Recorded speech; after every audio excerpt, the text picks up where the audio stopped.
No, honorable senators, I did suspend the sitting of this House to allow Senior Counsel Paul Muite for the Deputy President, one, to locate his client and report back at 5 so that we may proceed with these proceedings.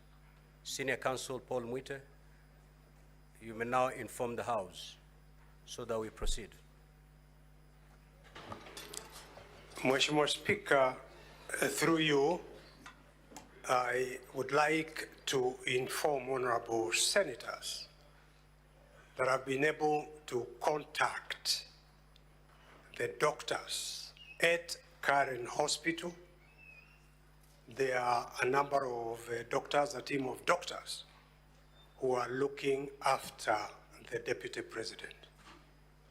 Because of his condition, I was not able to directly talk to him on the advice of his doctors. He said he must have complete rest for the time being.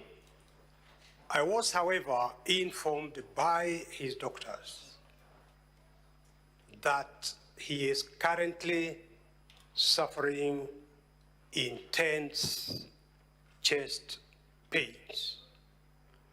I did not want to inquire beyond that, Mheshimiwa Speaker. But just in order to perhaps save the time of this Honorable House, let me, as I sit down, invite Mr. Speaker and the House to look at Article 145 of the Constitution, Sub-Article 6. Mheshimiwa Speaker, Sub-Article 6 of Article 145 says, if the special committee reports that the particulars of any allegation against the President, of course it applies for the Deputy President. If you go to B, have been substantiated, the Senate shall, after according the President an opportunity to be heard, vote on the impeachment charges.